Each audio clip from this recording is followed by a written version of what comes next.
రామాయణం ఎంతకాలం కావలసి ఉంటుంది అంటే నరత్వం కావాలి అన్నంత కాలము రామాయణం కావాలి. నువ్వు నీ బిడ్డలకి ఏం మాట్లాడాలో తెలుసుకోవాలంటే రామాయణం చదువుకోవాలి. నువ్వు సమాజంలో వాళ్ళతో మాట్లాడడం ఎలా మాట్లాడాలో తెలియాలంటే నీకు రామాయణం తెలిసి ఉండాలి.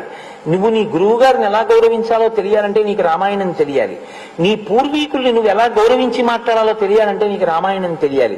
నీకు రామాయణం తెలియని నాడు అసలు నీకు ఎవరి పట్ల గౌరవంతో ప్రవర్తించడం నీకు చేత కాదు. నీకేం తెలుస్తుందంటే ఎప్పుడు గుండెల మీద చెయ్యేసుకుని నా అంత వాడిని నేనని అహంకారంతో బ్రతకడం ఒక్కటే వస్తుంది.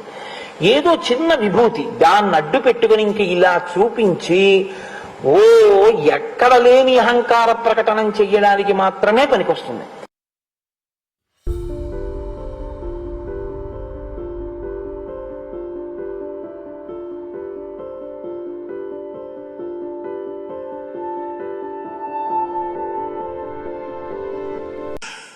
లేగదూడకి మిగలకుండా 10 రోజుల పాలు జున్ను వండుకు తిన్నవాడికి ఎంత పాపం వస్తుందో అంత మహాపాతకం నాకు వస్తుంది. అందుకే సంధ్యావందనం గాయత్రి చేసేవాళ్లే కాదు, జున్ను తినరు పెద్దలు. ఇదే కారణం. జున్ను తీసుకొస్తే ఓ నవ్వు నవ్వుతారు తప్ప జున్ను ఎన్నడూ ముట్టుకోరు. ఎందుకంటే భరతుడు పెట్టిన మహాపాతకాల చిట్టాలు అది కూడా ఉంది.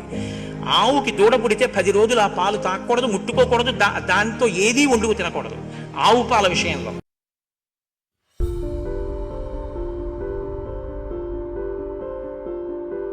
రామాయణం ఎంతకాలం కావలసి ఉంటుంది అంటే నరత్వం కావాలి అన్నంత కాలము రామాయణం కావాలి.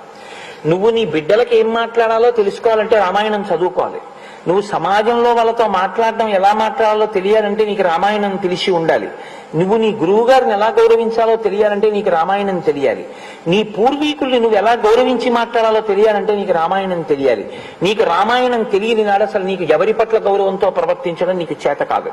నీకేం తెలుస్తుందంటే ఎప్పుడు గుండెల మీద చెయ్యేసుకుని నా అంత వాడిని నేనని అహంకారంతో బ్రతకడం ఒక్కటే వస్తుంది.